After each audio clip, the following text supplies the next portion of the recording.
This is a story I'd been meaning to get to. I'm glad we finally have time. Breaking news. If you're driving, please pull over. If you're standing up, please sit down. Mars Candy will be releasing all female packs of M&Ms. Yes, finally. How is the candy female?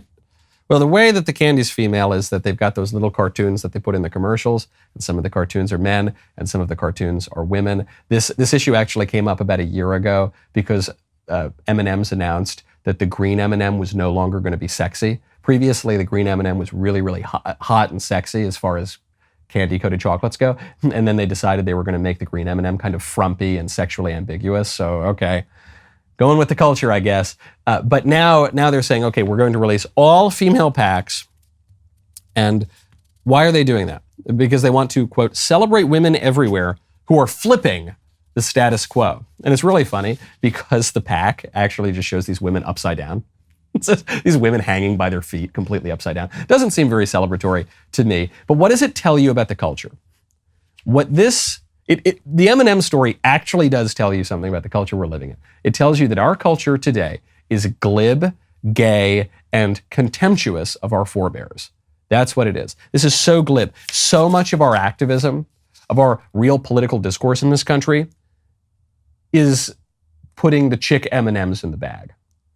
That's how we're going to seriously deal with the moral and political issues of our time. We're going to post a black square on Instagram. Yeah, that's right. You know what we're going to do? We're going to start a hashtag. Yes. Michelle Obama, while she was First Lady of the United States, while her president was the most powerful man in the world, posted on social media a picture of herself holding up a white sheet of paper that said hashtag bring back our girls. And she was frowning. She looked very serious because Boko Haram, a terrorist group, had kidnapped a bunch of girls. It said bring back our girls. Her husband's the president. If he wanted to get rid of Boko Haram, he could do it in 2 seconds. Boko Haram, I don't think they have nuclear weapons. I don't think they're the most sophisticated or civilized people in the world. They're a thug terror group of people using very old weaponry who could be wiped out by the US military in a morning before lunch. But for any number of reasons, Barack Obama didn't want to go take out Boko Haram. So how are we going to stop it? We're going to hold up hashtags. Did we ever get Coney 2012? Are we there yet? I'm not so sure. Very glib culture and a gay culture. And I'm using gay in a technical sense of that term. Not to mean that it's a happy culture. It's not a happy culture. But gay meaning we don't recognize that men need women and women need men. We don't recognize that. We don't recognize that men and women are complementary. Our culture views men and women alternately as identical and indiscernible and as in opposition to one another. The old expression used to be that you will never have a war between the sexes in this country because everybody is sleeping with the enemy. Increasingly, that's not so true. 20+% of Gen Z identifies as LGBTQ. So I don't know, maybe you will get a gender war in the country. It's glib, it's gay, and it's contemptuous of our forebears. Congratulations to women for flipping the status quo. What's wrong with the status quo? I got plenty of problems with the status quo because of how it has upended our millennia-long traditions in recent decades. That's my issue with the status quo. But most people's issue on the left with the status quo is that anything that happened in the past is really bad and evil. Anything that's happening right now is a crisis, and it's pretty bad and evil.